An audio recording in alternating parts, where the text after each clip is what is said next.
നിങ്ങളുടെ ബ്രെയിൻ ഇത് ഒരിക്കലും ചെയ്യാൻ പറ്റില്ല. ഞാൻ ബെറ്റ് ചെയ്യുന്നു, ഒന്ന് ട്രൈ ചെയ്തു നോക്കൂ. ഞാൻ ഈ സംസാരിച്ചുകൊണ്ടിരിക്കുമ്പോൾ തന്നെ നിങ്ങൾക്ക് നിങ്ങളുടെ പേര് റിപ്പീറ്റഡ് ആയിട്ട് നിങ്ങളുടെ മനസ്സിൽ പറയാൻ പറ്റും. ഒന്ന് ശ്രമിച്ചു നോക്കുക. ഈ ഒരു 2 മിനിറ്റ് നേരം ഞാൻ പറയുന്നത് കേൾക്കുകയും വേണം, നിങ്ങളുടെ പേര് നിങ്ങൾ റിപ്പീറ്റഡ് ആയിട്ട് പറയുകയും വേണം. കുറച്ച് കഴിയുമ്പോൾ നിങ്ങൾക്ക് മനസ്സിലാവും ഞാൻ പറഞ്ഞതിനകത്ത് ബുദ്ധിമുട്ടെന്താണെന്നുള്ളത്. നോർമലി ഇതിന് സാധാരണ പറയാ കോഗ്നിറ്റീവ് ഓവർലോഡ് എന്ന് പറയും. അതായത് 2 കാര്യങ്ങൾ ഒരേ സമയത്ത് നമ്മുടെ ബ്രെയിനിന് പ്രോസസ്സ് ചെയ്യേണ്ടി വരുന്നു. ഇൻഫാക്ട് പല ആൾക്കാരും പറയാറുണ്ട് മൾട്ടി ടാസ്കിങ് ഒരു നല്ല ഐഡിയ ആണോ, മൾട്ടി ടാസ്കിങ് വലിയ കോംപ്ലിക്കേറ്റഡ് അല്ലേ? ഇത് മൾട്ടി ടാസ്കിങ് ഒന്നും അല്ല കേട്ടോ. മൾട്ടി ടാസ്കിങ്ങിനേക്കാൾ വളരെ വിഭിന്നമായ ഒരു കാര്യമാണ് ഇപ്പം നിങ്ങൾ ചെയ്യുന്നത്. ഇതിനെ ഡിസ്ട്രാക്റ്റഡ് ആയിട്ടുള്ള ഒരു സിറ്റുവേഷൻ നിങ്ങൾ ക്രിയേറ്റ് ചെയ്തിരിക്കുകയാണ്. നിങ്ങളുടെ ബ്രെയിൻ ടോട്ടലി ഡിസ്ട്രാക്റ്റഡ് ആണ്. ഇൻഫാക്ട് ഇന്ന് പല ആൾക്കാരും മൾട്ടി ടാസ്കിങ്ങിനെ മിസ്ഇന്റർപ്രറ്റ് ചെയ്യുന്നത് അല്ലെങ്കിൽ മൾട്ടി ടാസ്കിങ് എന്ന് കരുതുന്നത് ഡിസ്ട്രാക്ഷനെയാണ്. മൾട്ടി ടാസ്കിങ് കൊണ്ട് യാതൊരു തകരാറും ഇല്ല എന്ന് വിശ്വസിക്കുന്ന ആളാണ്. മാത്രവുമല്ല മൾട്ടി ടാസ്ക് ചെയ്യുന്ന ആൾക്കാരുടെ ബ്രെയിൻ കുറെ കൂടി എഫക്റ്റീവ് ആയിരിക്കും. കാരണം അവരുടെ ന്യൂറോ പ്ലാസ്റ്റിസിറ്റി വളരെ കൂടുതലായിരിക്കും. പക്ഷേ നമ്മൾ ഇന്ന് നേരത്തെ പറഞ്ഞ പോലെ ഡിസ്ട്രാക്ഷൻ ആണെന്നുണ്ടെങ്കിൽ, അതായത് ഒരു കാര്യം ചെയ്യുന്ന സമയത്ത് തന്നെ മറ്റൊരു കാര്യം കൂടെ കയറി വരുന്നു, ആ സമയത്ത് വേറൊരു കാര്യം കൂടെ കയറി വരുന്നു, അത് ഡിസ്ട്രാക്റ്റഡ് ആകും. മൾട്ടി ടാസ്കിങ് അല്ല. ശരിയായ മൾട്ടി ടാസ്കർ എന്ന് പറഞ്ഞാൽ ആരാണ്? ഒരു ടാസ്ക് ചെയ്യുന്നു, അത് 1 മണിക്കൂർ കൊണ്ട് ഫിനിഷ് ചെയ്യേണ്ടതാണെങ്കിൽ ആ 1 മണിക്കൂറിൽ ഫിനിഷ് ചെയ്ത് അടുത്ത ടാസ്കിലേക്ക് മൂവ് ചെയ്യുന്നു, അതിനുശേഷം അടുത്ത ടാസ്കിലേക്ക് മൂവ് ചെയ്യുന്നു. ഒരേ മണിക്കൂറിൽ തന്നെ 2-3 ടാസ്ക് ഒരേ സമയം ഫ്ലിപ്പ് ചെയ്തുകൊണ്ടിരിക്കുകയാണെന്നുണ്ടെങ്കിൽ അത്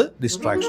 ഡിസ്ട്രാക്ഷൻ ഒരിക്കലും നമുക്ക് കോൺസെൻട്രേറ്റഡ് ആയിട്ടുള്ള ഫോക്കസ്ഡ് ആയിട്ടുള്ള ഒരു റിസൾട്ട് നമുക്ക് പ്രൊഡ്യൂസ് ചെയ്യാൻ സാധിക്കില്ല. അപ്പോൾ നിങ്ങൾക്ക് മൾട്ടി ടാസ്ക് ചെയ്യുന്നത് തെറ്റൊന്നുമില്ല. ആ കൂടി ചെയ്യേണ്ടത് സപ്പോസ് 5 കാര്യങ്ങൾ നിങ്ങൾക്ക് ചെയ്യാനുണ്ടെങ്കിൽ ഓരോന്നിനെയും നിങ്ങൾ ഓരോ കമ്പാർട്ട്മെന്റ് ആക്കി തിരിക്കുക. നെക്സ്റ്റ് 1 അവർ ഇതാണ് ഞാൻ ചെയ്യാൻ പോകുന്നത്, അടുത്ത 1 മണിക്കൂർ ഞാൻ ചെയ്യാൻ പോകുന്നത് ഇതാണ് എന്നുള്ള രീതിയിൽ ആ 1 മണിക്കൂർ നിങ്ങൾ അതിൽ ഫോക്കസ്ഡ് ആയിരിക്കണം. ആ 1 മണിക്കൂർ നിങ്ങൾ മറ്റൊന്നിലും ഡിസ്ട്രാക്റ്റഡ് ആവരുത്. പക്ഷേ അൺഫോർച്ചുനേറ്റ്ലി ഒരു കാര്യം കൂടെ ഓർത്തുകൊള്ളുക, നമ്മളെല്ലാവരും നമ്മുടെ ബ്രെയിനിനെ ട്രെയിൻ ചെയ്യുന്ന ഡിസ്ട്രാക്റ്റഡ് ആവാൻ വേണ്ടിയാണ്. കാരണം ലഞ്ച് കഴിക്കുന്ന സമയത്ത് തന്നെ TV ഓൺ ആയിരിക്കും, അതേ സമയത്ത് തന്നെ മൊബൈലിൽ ആരോടെങ്കിലും സംസാരിക്കുന്നുണ്ടാവും. സോ TVയിലെ കാര്യം കാണുന്നുണ്ട്, മൊബൈലിൽ മറ്റൊരാളോട് സംസാരിക്കുന്നുണ്ട്, ഭക്ഷണം കഴിക്കുന്നുണ്ട്. ബ്രെയിനിനെ സംബന്ധിച്ചിടത്തോളം ഡിസ്ട്രാക്ഷനിൽ നമ്മൾ കൊടുക്കുന്ന ഏറ്റവും നല്ല ട്രെയിനിങ് ആണ്. അതുകൊണ്ട് മൾട്ടി ടാസ്കിങ് നിങ്ങൾ ട്രെയിൻ ചെയ്യുക, ഡിസ്ട്രാക്ഷൻ ട്രെയിൻ ചെയ്യാതിരിക്കുക.